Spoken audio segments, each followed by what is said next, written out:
प्रस्तुत है कक्षा 8 के लिए इतिहास की पाठ्यपुस्तक हमारे अतीत 3 भाग 1। पाठ 1 कैसे, कब और कहां। पृष्ठ संख्या 1। तारीखें कितनी महत्वपूर्ण होती हैं।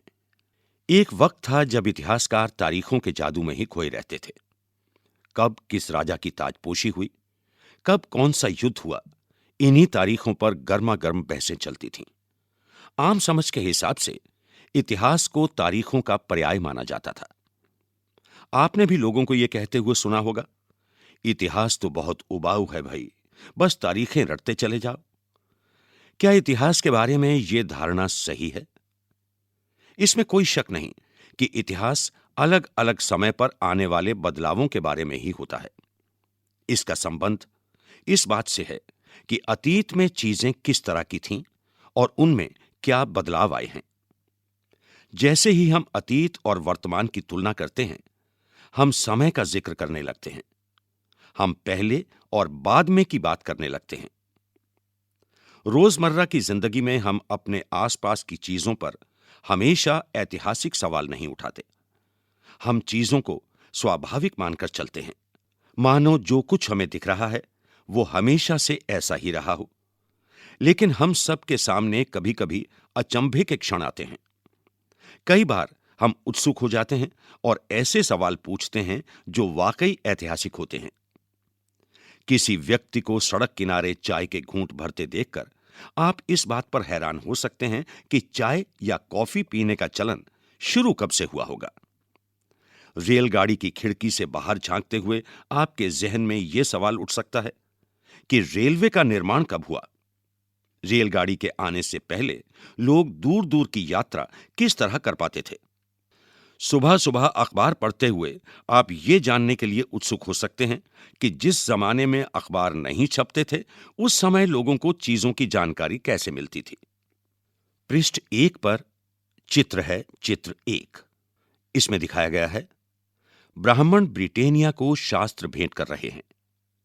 जेम्स रेनेल द्वारा तैयार किए गए पहले नक्शे का आवरण चित्र 1782। रॉबर्ट क्लाइव ने रेनेल को हिंदुस्तान के नक्शे तैयार करने का काम सौंपा था। भारत पर अंग्रेजों की विजय के समर्थक रेनेल को वर्चस्व स्थापित करने की प्रक्रिया में नक्शे तैयार करना बहुत महत्वपूर्ण लगता था। इस तस्वीर में दिखाया गया है कि भारत के लोग स्वेच्छापूर्वक अपने प्राचीन पवित्र ग्रंथ ब्रिटिश सत्ता की प्रतीक ब्रिटेनिया को सौंप रहे हैं, मानो वो उसे भारतीय संस्कृति की रक्षा के लिए आने का आग्रह कर रहे हों। गतिविधि चित्र 1 पर गौर करें। यह चित्र किस प्रकार उपनिवेशवाद का बोध कराता है। पृष्ठ संख्या 2। ये सारे ऐतिहासिक सवाल हमें समय के बारे में सोचने के लिए प्रेरित कर देते हैं। समय को हमेशा साल या महीनों के पैमाने पर ही नहीं देखा जा सकता। कई बार ऐसी प्रक्रियाओं के लिए कोई तारीख तय करना वाकई गलत होता है, जो एक लंबे समय तक चलती रहती हैं। भारत में लोगों ने अचानक एक दिन सुबह सवेरे चाय पीना शुरू नहीं कर दिया था। इसका स्वाद धीरे धीरे ही उनकी जबान पर चढ़ा था।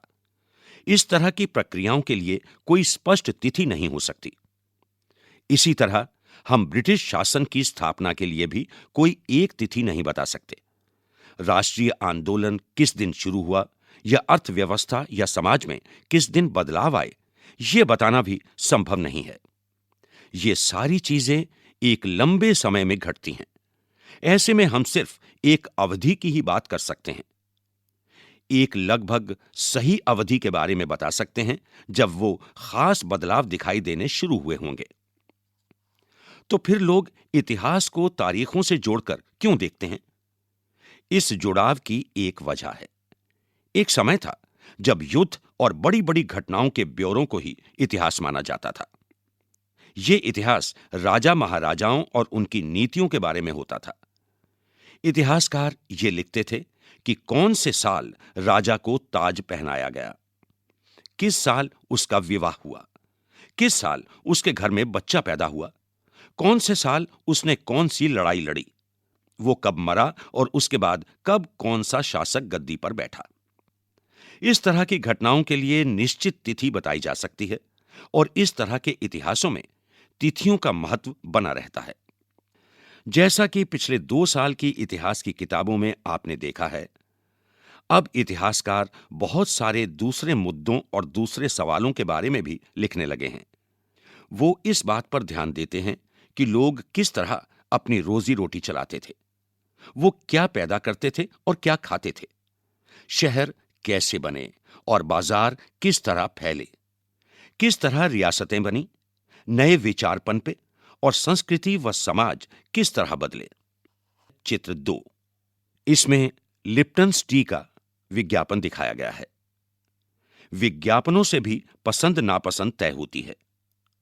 पुराने विज्ञापनों से हमें यह समझने में मदद मिलती है कि नए उत्पादों के लिए बाजार किस तरह तैयार हुए और किस तरह नई रुचियां चलन में आईं। 1922 में लिप्टन चाय के लिए तैयार किया गया यह विज्ञापन इस बात की ओर संकेत करता है कि दुनिया भर के शाही लोग यही चाय पीते हैं। इस तस्वीर में पीछे की तरफ एक भारतीय महल दिखाई दे रहा है, जबकि अगले हिस्से में ब्रिटेन की रानी विक्टोरिया का तीसरा बेटा राजकुमार आर्थर घोड़े पर बैठा हुआ है। राजकुमार आर्थर को ड्यूक ऑफ कनॉट की पदवी दी गई थी। कौन सी तारीखें? कुछ तारीखों को महत्वपूर्ण मानने का पैमाना क्या होता है? हम जो तारीखें चुनते हैं, जिन तारीखों के इर्द गिर्द हम अतीत की कहानी बुनते हैं, वो अपने आप में महत्वपूर्ण नहीं होती। वो इसलिए महत्वपूर्ण हो जाती हैं क्योंकि हम कुछ खास घटनाओं को महत्वपूर्ण मानकर चलने लगते हैं। अगर अध्ययन का विषय बदल जाता है, अगर हम नए मुद्दों पर ध्यान देने लगते हैं, तो महत्वपूर्ण तारीखें भी बदल जाती हैं। एक उदाहरण पर विचार कीजिए। भारत में ब्रिटिश इतिहासकारों ने जो इतिहास लिखे, उनमें हर एक गवर्नर जनरल का शासनकाल महत्वपूर्ण है। यह इतिहास प्रथम गवर्नर जनरल वॉरेन हेस्टिंग्स के शासन से शुरू होते थे और आखिरी वॉइसरॉय लॉर्ड माउंटबेटन के साथ खत्म होते थे। अलग अलग अध्यायों में हम दूसरे गवर्नर जनरलों Hastings, Wellesley, Bentinck, Dalhousie, Canning, Lawrence, Lytton, Ripon, Curzon, Hardinge, Irwin के बारे में भी पढ़ते हैं। इस इतिहास में गवर्नर जनरलों और वॉइसरायों का कभी न खत्म होने वाला सिलसिला ही छाया रहता था। इतिहास की इन किताबों में सारी तारीखों का महत्व इन अधिकारियों, उनकी गतिविधियों, नीतियों, उपलब्धियों के आधार पर ही तय होता था। ये ऐसे था मानो इन लोगों के जीवन के बाहर कोई ऐसी चीज नहीं थी जिसे जानना महत्वपूर्ण हो। इन लोगों के जीवन का क्रम ब्रिटिश भारत के इतिहास में अलग अलग अध्यायों का विषय बन जाता था। क्या हम इसी दौर के इतिहास को अलग ढंग से नहीं लिख सकते? गवर्नर जनरलों के इस इतिहास के चौखटे में हम भारतीय समाज के विभिन्न समूहों और वर्गों की गतिविधियों पर किस तरह ध्यान दे सकते हैं? जब हम इतिहास या कोई कहानी लिखते हैं, तो उसे टुकड़ों या अध्यायों में बांट देते हैं। हम ऐसा क्यों करते हैं? ऐसा इसलिए किया जाता है ताकि हर अध्याय में कुछ सामंजस्य रहे। इसका मकसद कहानी को इस तरह सामने लाना होता है कि उसे आसानी से समझा जा सके और याद रखा जा सके। इस प्रक्रिया में हम सिर्फ उन घटनाओं पर जोर देते हैं जो उस कहानी को पेश करने में मददगार होती हैं। जो इतिहास गवर्नर जनरलों के जीवन के इर्द गिर्द चलता है, उसमें भारतीयों की गतिविधियां कोई माने नहीं रखती। उनके लिए वहां कोई जगह नहीं होती। तो फिर क्या किया जाए? जाहिर है, हमें अपने इतिहास का एक अलग खाका बनाना पड़ेगा। इसका मतलब यह है कि अब तक जिन तिथियों को महत्व दिया जा रहा था, वो महत्वपूर्ण नहीं रहेंगी। हमारे लिए नई तिथियां महत्वपूर्ण हो जाएंगी। इस पृष्ठ पर चित्र दिखाया गया है, चित्र 3। इसमें दिखाया गया है वॉरेन हेस्टिंग्स 1773 में भारत के पहले गवर्नर जनरल बने। इतिहास की किताबों में गवर्नर जनरलों के कारनामों, जीवनियों में, उनकी गौरव गाथाओं और तस्वीरों में उनके भव्य व्यक्तित्व को उभारा जाता था। पृष्ठ संख्या 3। हम अवधियां कैसे तय करते हैं? 1817 में स्कॉटलैंड के अर्थशास्त्री और राजनीतिक दार्शनिक जेम्स मिल ने 3 विशाल खंडों में a history of British India अर्थात ब्रिटिश भारत का इतिहास नामक एक किताब लिखी। इस किताब में उन्होंने भारत के इतिहास को हिंदू, मुस्लिम और ब्रिटिश इन 3 कालखंडों में बांटा था। कालखंडों के इस निर्धारण को ज्यादातर लोगों ने मान भी लिया। क्या आपको भारतीय इतिहास को समझने के इस तरीके में कोई समस्या दिखाई देती है? इतिहास को हम अलग-अलग कालखंडों में बांटने की कोशिश क्यों करते हैं? इसकी भी एक वजह है। हम एक दौर की खासियतों, उसके केंद्रीय तत्वों को पकड़ने की कोशिश करते हैं। इसीलिए ऐसे शब्द महत्वपूर्ण हो जाते हैं जिनके सहारे हम समय को बांटते हैं। ये शब्द अतीत के बारे में हमारे विचारों को दर्शाते हैं। वो हमें बताते हैं कि एक अवधि से दूसरी अवधि के बीच आए बदलावों का क्या महत्व होता है। गतिविधि: अपनी मां या परिवार के किसी अन्य सदस्य से बात करके उनके जीवन के बारे में पता लगाएं। अब उनके जीवन को अलग-अलग कालखंडों में बांटें और प्रत्येक अवधि की महत्वपूर्ण घटनाओं की सूची बनाएं। स्पष्ट करें कि आपने कालखंडों को किस तरह तय किया है। मिल को लगता था कि सारे एशियाई समाज सभ्यता के मामले में यूरोप से पीछे हैं। इतिहास की उनकी समझदारी यह थी कि भारत में अंग्रेजों के आने से पहले यहां हिंदू और मुसलमान तानाशाहों का ही राज चलता था। यहां चारों ओर केवल धार्मिक बैर, जातिगत बंधनों और अंधविश्वासों का ही बोलबाला था। मिल की राय में ब्रिटिश शासन भारत को सभ्यता की राह पर ले जा सकता था। इस काम के लिए जरूरी था कि भारत में यूरोपीय शिष्टाचार, कला, संस्थानों और कानूनों को लागू किया जाए। मिल ने तो यहां तक सुझाव दिया था कि अंग्रेजों को भारत के सारे भूभाग पर कब्जा कर लेना चाहिए ताकि भारतीय जनता को ज्ञान और सुखी जीवन प्रदान किया जा सके। उनका मानना था कि अंग्रेजों की मदद के बिना हिंदुस्तान प्रगति नहीं कर सकता। पृष्ठ संख्या 4। इतिहास की इस धारणा में अंग्रेजी शासन प्रगति और सभ्यता का प्रतीक था। अंग्रेजी शासन से पहले सारा अंधकार का दौर था। क्या इस तरह की धारणा को स्वीकार किया जा सकता है? क्या इतिहास के किसी दौर को हिंदू या मुसलमान दौर कहा जा सकता है? क्या इन सारे दौरों में कई तरह के धर्म एक साथ नहीं चलते थे? किसी युग को केवल उस समय के शासकों के धर्म के हिसाब से तय करने की जरूरत क्या है? अगर हम ऐसा करते हैं तो इसका मतलब यह कहना चाहते हैं कि औरों के जीवन और तौर तरीकों का कोई महत्व नहीं होता। हमें याद रखना चाहिए कि प्राचीन भारत में सारे शासकों का भी एक धर्म नहीं होता था। अंग्रेजों द्वारा सुझाए गए वर्गीकरण से अलग हटकर इतिहासकार भारतीय इतिहास को आमतौर पर प्राचीन, मध्यकालीन तथा आधुनिक काल में बांटकर देखते हैं। इस विभाजन की भी अपनी समस्याएं हैं। इतिहास को इन खंडों में बांटने की यह समझ भी पश्चिम से आई है। पश्चिम में आधुनिक काल को विज्ञान, तर्क, लोकतंत्र, मुक्ति और समानता जैसी आधुनिकता की ताकतों के विकास का युग माना जाता है। उनके लिए मध्यकालीन समाज वो समाज थे जहां आधुनिक समाज की ये विशेषताएं नहीं थीं। क्या हम अपने अध्ययन के लिए आधुनिक काल की इस अवधारणा को बिना सोचे विचारे ऐसे ही अपना सकते हैं?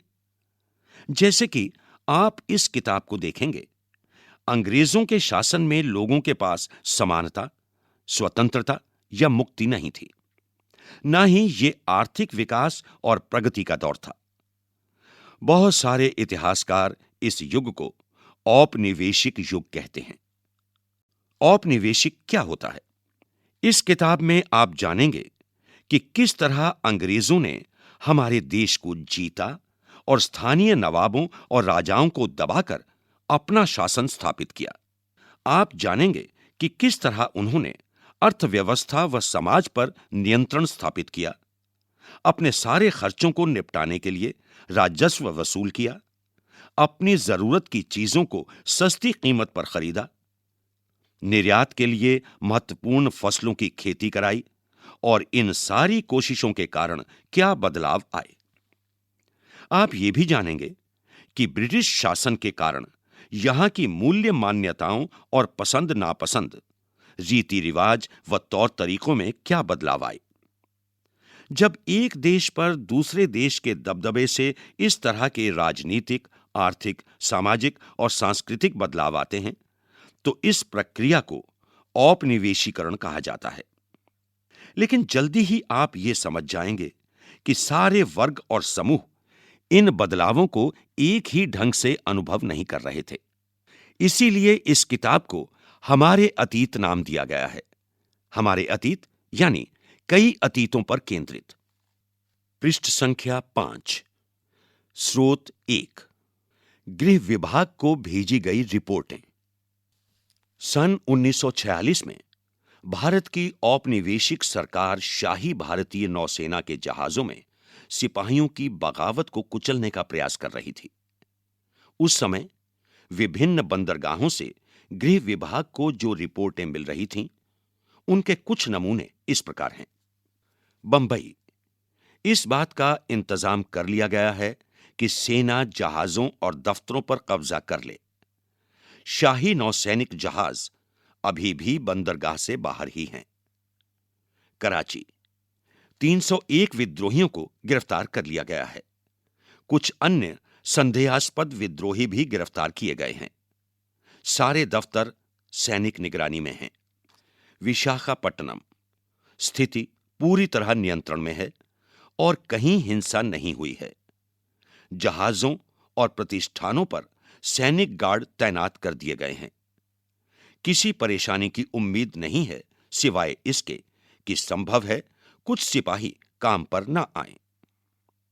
Director of intelligence, headquarter, India command, situation report संख्या 7, फाइल संख्या 5/21/46। गृह राजनीतिक, भारत सरकार। हम किस तरह जानते हैं? भारतीय इतिहास के पिछले 250 साल का इतिहास लिखने के लिए इतिहासकार कौन से स्रोतों का इस्तेमाल करते हैं?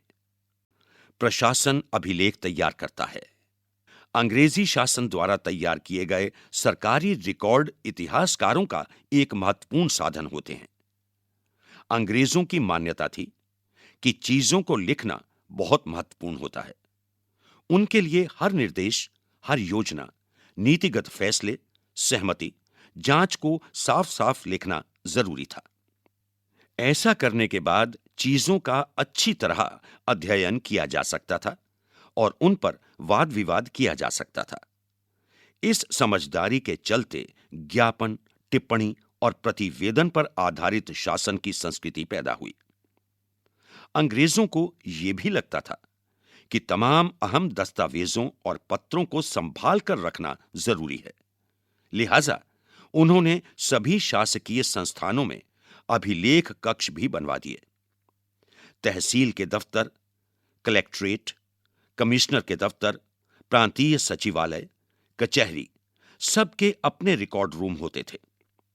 महत्वपूर्ण दस्तावेजों को बचाकर रखने के लिए अभिलेखागार यानी आर्काइव और संग्रहालय जैसे संस्थान भी बनाए गए।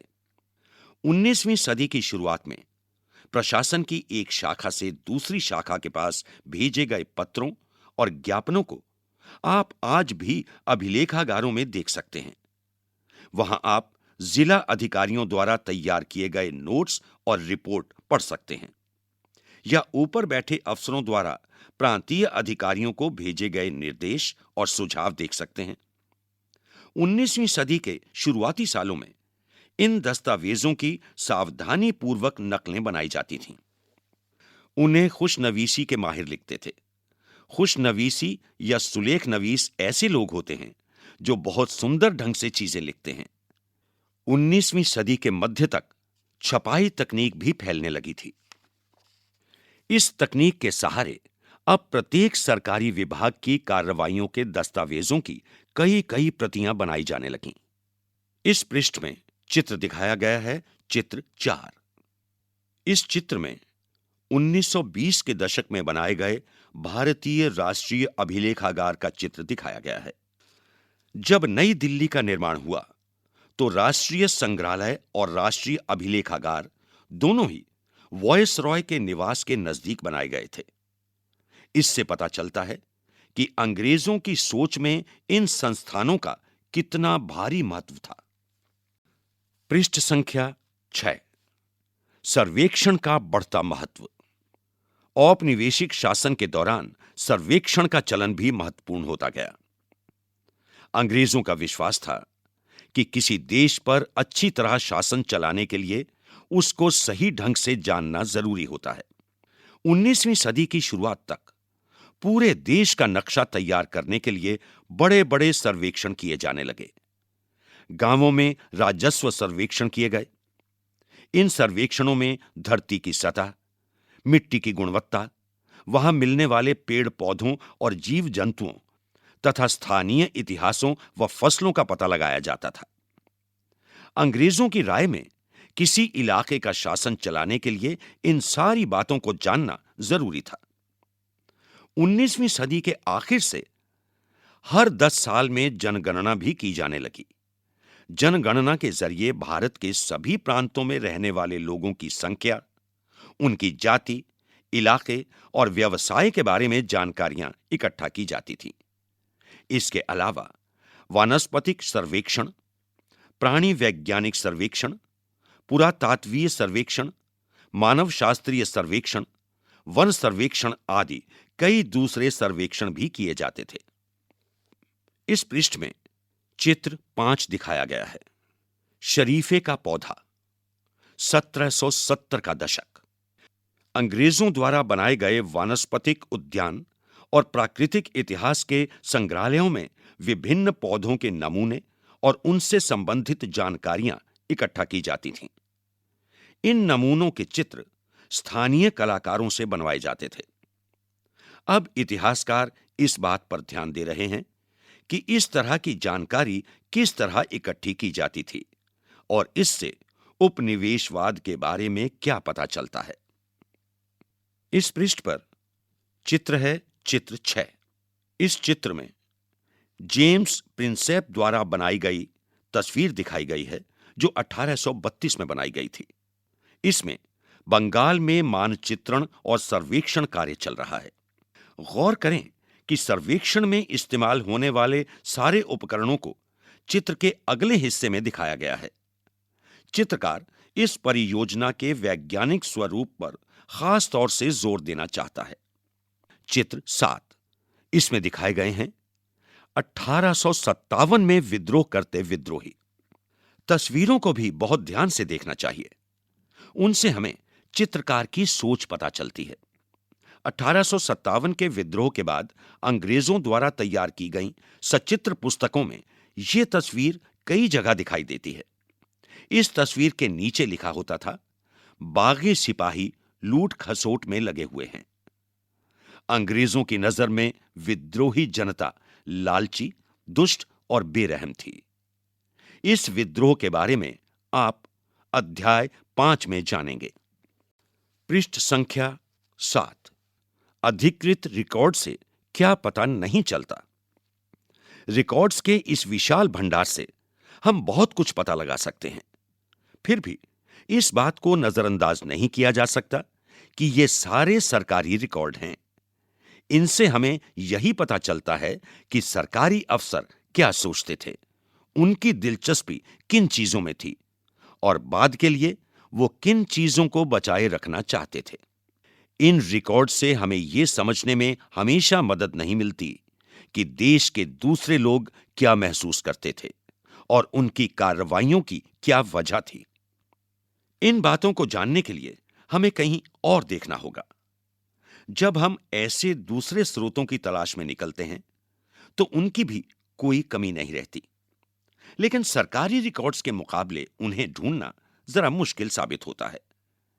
इस लिहाज से लोगों की डायरियां, तीर्थ यात्राओं और यात्रियों के संस्मरण, महत्वपूर्ण लोगों की आत्मकथाएं और स्थानीय बाजारों में बिकने वाली लोकप्रिय पुस्तक पुस्तिकाएं महत्वपूर्ण हो जाती हैं।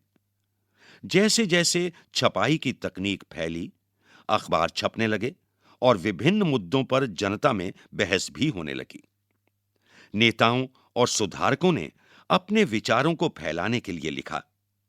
कवियों और उपन्यासकारों ने अपनी भावनाओं को व्यक्त करने के लिए लिखा। लेकिन ये सारे स्रोत उन लोगों ने रचे हैं जो पढ़ना लिखना जानते थे। इनसे हम ये पता नहीं लगा सकते कि आदिवासी और किसान, खदानों में काम करने वाले मजदूर या सड़कों पर जिंदगी गुजारने वाले गरीब किस तरह के अनुभवों से गुजर रहे थे। अगर हम थोड़ी और कोशिश करें तो हम इस बारे में भी जान सकते हैं।